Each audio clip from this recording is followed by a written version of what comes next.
E aí, vamos tomar um café com astrologia?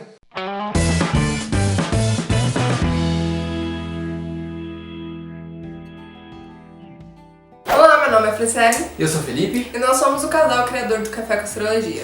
e hoje a gente vai falar sobre uma das grandes personalidades que passaram aqui pelo Brasil, que é o Ayrton Senna. O Ayrton Senna nasceu em São Paulo em 21 de março de 1960 e foi um piloto brasileiro de Fórmula 1, 3 vezes campeão mundial nos anos de 88, 90 e 91. Foi também vice-campeão no controverso campeonato de 89 e em 1993.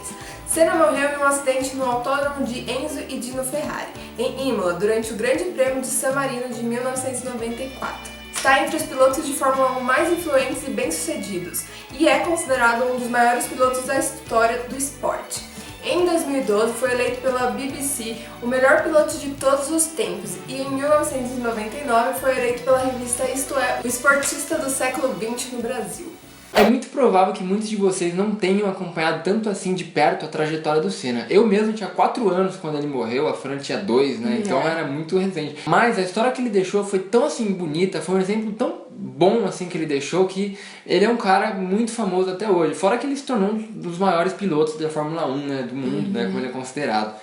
E a gente resolveu fazer o mapa astral dele, até porque ele viveu muito o mapa astral dele. A gente, vendo o mapa dele, a gente assistiu o documentário, aliás, fica como dica pra vocês. Assistam também o documentário do Senna, vale muito a pena.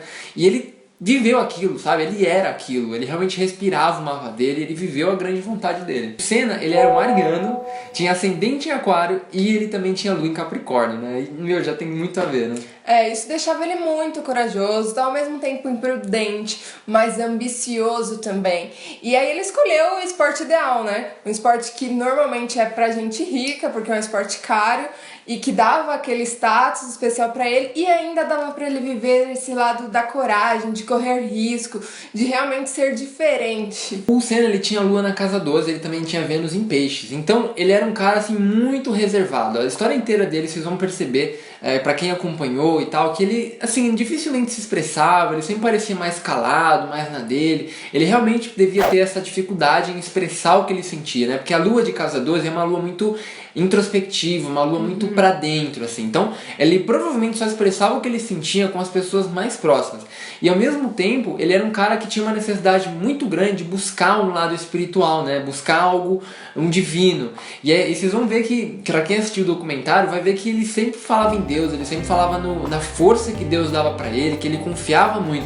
E é até engraçado, mas por ele ter Sol de casa 2, né? Basicamente ele buscava uma segurança na vida. De alguma forma ele buscava essa segurança no lado espiritual, vamos dizer assim, que é uma coisa que deixava ele assim, talvez até meio imprudente, né? Tipo, ele confiava tanto em Deus, tanto nessa espiritualidade, que ele, corria sem medo. Ele também conseguia se doar muito, apesar de ele não expressar o sentimento, ele se doava muito, até através da questão financeira, né? Que ele ajudava muitas crianças, assim, ele não gostava de mostrar isso, ele não gostava de falar, foi eu que... Ele não queria usar isso para uma publicidade, mas ele tinha realmente essa necessidade de estar ajudando, até porque eu acho que ele se via como um cara realizado, um cara sortudo, ele tinha dinheiro, então por que ele não poderia ajudar isso um pouco? Mas ele não queria que isso virasse uma publicidade. Tanto é que só descobriram que ele fez diversas doações depois da morte dele. Né? Que ele fez diversas doações anônimas, assim, para várias pessoas, orfanatos, hospitais, enfim, que foram descobrir só depois que eram ele. Ele também tinha o Marte na casa 1, né, no ascendente dele, que era em aquário. E isso fazia realmente o Senna buscar essa necessidade muito grande de ser o cara diferente, de fazer as coisas diferentes. E ao mesmo tempo deixava ele um pouco rebelde, porque além do fato dele querer viver intensamente, né, por um Marte de casa 1, que é a casa de Áries, já que essa imprudência, essa coragem, essa necessidade de viver a vida de uma forma até arriscada demais, quando alguém fazia alguma coisa e contestava diretamente aquilo que ele não acreditava, ele ficava pé da vida, né? Ou que limitasse a liberdade dele, né? Que foi alguns casos que teve na Fórmula 1, porque lá tinha muita política. Muita burocracia. Muitas vezes queriam...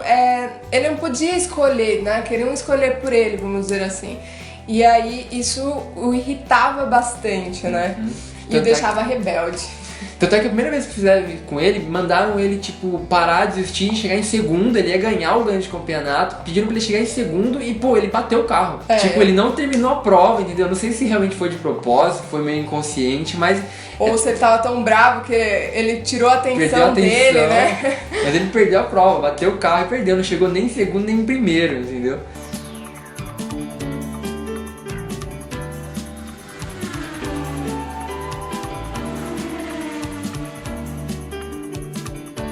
Bom, e nos relacionamentos, até mesmo nas parcerias, né? Ele tinha Marte oposto a Urano na casa 7. E isso fazia com que ele realmente sentisse essa necessidade pela liberdade. Todos os relacionamentos iriam marcar muito ele, realmente seriam transformadores. Ele, principalmente o começo e o final, talvez, mas isso pode ser representado ali, ó, pela parceria que ele teve com o Alan Prost. No começo, ele já estava um pouco tenso, porque sabia que provavelmente ia ser, né, um rival, porque os dois iriam competir pelas 2 primeiras posições, iria ser entre eles, mas a equipe dava favorecimento ao Alan, e aí, tipo, ele não gostava disso, isso atrapalhava muito ele. Só que isso fez ele crescer, fez ele desenvolver. Dá pra ver nitidamente pelo documentário o quanto esse francês marrudo, porque ele era um pouco marrudo, ajudou o Ayrton a crescer e ser o piloto que ele era, porque isso desafiou ainda mais ele. E acabou com, talvez, transformar o que ele se tornou depois, no estilo de correr. E o interessante até é que o Ayrton também tinha Plutão de casa 7, então é o que a Fran falou, pelos relacionamentos ele ia sempre sofrer enormes transformações.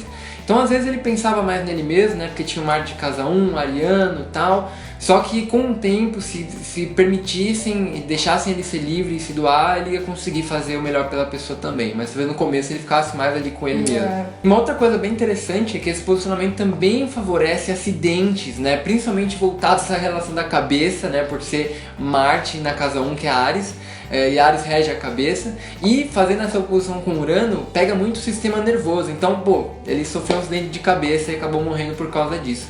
E o engraçado também é que o Ayrton, ele também tinha um sexto da Lua com Netuno, e que isso dava muita intuição e muita sensibilidade espiritual para ele, e é muito interessante, mas no último dia ali, na última corrida dele, a corrida que ia causar no seu falecimento, ele estava muito sentindo, né, que aconteceu alguma coisa. Ele estava inseguro com o carro, já havia várias corridas antes, teve um acidente um pouco antes, né, talvez na mesma pista, não me recordo, mas teve.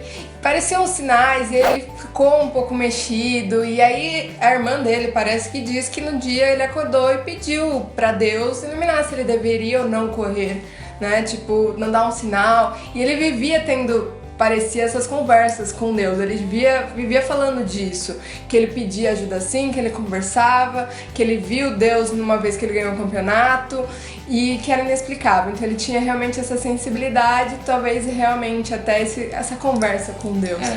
Bom, gente, é isso, espero que vocês tenham gostado. Alguns de vocês, se nunca tinham pesquisado a história do Ayrton, ficaram interessados, né, só porque a gente estava falando, que legal. Assistam o documentário deles, vão gostar muito. Eu acho que, assim, vai dar uma força, uma motivação muito grande pra vocês, porque ele realmente era um cara que viveu o sol, né, o Áries dele. Ele tinha muito esse lado de correr, de persistir, ele venceu barreiras, ele fez o impossível na Fórmula 1, sabe, o que até então nunca tinham feito. E por conta disso a gente quis colocar ele aqui no canal também. Bom, ele foi inovador, foi corajoso. Se doou, né? Se doou ao próximo e viveu completamente esse mapa que ele veio viver. Teve uma vida curta, né? Mas foi, assim, intensa. Tava com pressa, né? Tava com pressa. Como os arianos estão sempre. É isso aí, gente. Até o próximo vídeo, dê seu joinha, se inscreva no canal e deixe seu comentário se gostou. Isso aí, gente. Ok? Até o próximo vídeo. Tchau.